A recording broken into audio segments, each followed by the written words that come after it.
Përshëndetje të nderuar zonja dhe zotëri, përshëndetje të dashur miq, ja ku po ritakohemi sërish me mua Tirona Lili në pikërisht këtu në kanalin Monitor TV, për të sjellur pranë jush dinamikat më të fundit që ndodhin brenda në shtëpinë e Big Brotherit. Vllau i madh ju ka dhënë banorëve një sfidë që në fakt vitin e kaluar mbaj mend na ka përlotur shumë. Ka qenë sfida e mos reagimeve, që banorët mund të kenë në shtëpi një familjarin e tyre, mund të kenë në shtëpi një mesazh nga jashtë, mund të kenë në shtëpi një letër, domethënë emocione të përfshira që realisht të bëjnë që të mendosh se çfarë në të vërtetë po ndodhen me botën e jashtme. Në një nga këto emocionet, jashtëzakonisht shumë, ditën e sotme u përfshi dhe Selin, teksa vllau i madh vendosi që të tregon një informacion nga jashtë që fatmirësisht rezultoi që të ishte informacion i rrejshëm për të provokuar mbrëndësinë e Selinës dhe për të parë reagimin që Selin do të bënte në raport me lajmin që po përflitej jashtë që DJ Gimbo, pas daljes nga shtëpia e Big Brotherit, është arrestuar. Tani Selina nuk është se ka marrur ndonjë dron nga DJ Gimbo që në momentin kur DJ Gimbo ka dalë nga shtëpia dhe menjëherë filloi që të futet në dyshim. Domethënë brenda në shtëpi e thërriti Juela. Juela ishte ajo që i komunikoi në një farë mënyre rastin Selinës. Dhe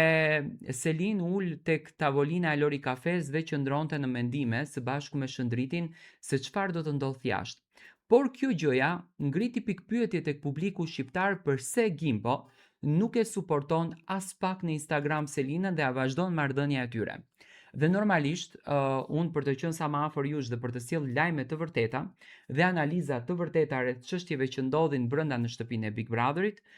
fillova që të ulumtoj dhe duke pyetur miqtë e mi në Kosovë, mora informacionin që DJ Gimbo është në Prishtinë dhe është si kokra e mollës. Tani, pse DJ Gimbo nuk e suporton në story Selinën dhe nuk bën tifo për Selin, unë mendoj që ai ka një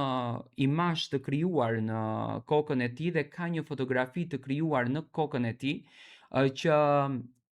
Selin është një banore shumë e fortë. Selin është një banore e cila nuk ka nevojë për suportin dhe ajo ja ka arritur qëllimin që të merr vëmendjen e publikut dhe dashurinë e publikut me realitetin që ajo është duke bërë vetë. Domethënë nuk është një banore që ka nevojë të mbështet DJ Gimbo.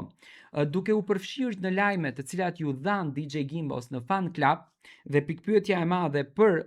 vlerësimin që Selini ka bërë DJ Gimbos, DJ Gimbo e kupton shumë bukur që ky është një reality show dhe pas atij reality show qëndron një televizion i cili mund të provokon në të gjitha dimensionet për të rritur shikimet e tij dhe normalisht nuk bie prej këtyre lajmeve. Domethënë marrëdhënia e tyre është shumë mirë, gjërat janë gjithë okay, por edhe tek Selin, edhe pse u stresua jashtëzakonisht shumë, ndoshta në dhomën e rrëfimit ajo mund ta shprehë këtë stresin e madh, por e di që të shtunën vllau i madh do t'i tregon që ka qenë një lajm i rem vetëm për provokim. Selinën e pash domethënë shumë të fokusuar tek lajmi dhe e pash që e do dhe i mungon shumë DJ Gimbo. Unë mund të them që Selina dhe DJ Gimbo ka një dashuri të sinqertë dhe pse në fakt Selin nuk e flet, ajo e ndjen në shpirt edhe mungesën edhe emocionet që i ka kaluar me të. Domethënë nuk është Selina e njëjtë që ishte me DJ Gimbon në këtë ditë që është e vetme. Shikoj shumë ndryshime, por për të përmbyllur raportin e tyre, deri më tani gjithçka është okay, por pse nuk e suporton nëpër Instagram, ai domethënë e di shumë bukur që Selin nuk ka nevojë për mbështetjen e DJ Gimbo sepse ajo është e fuqishme vetë dhe mund t'ia del. Por me patjetër në ditët në vazhdim do të hedhën foto dhe video nga momentet më të bukura apo qoftë edhe nga marrëdhënia e tyre.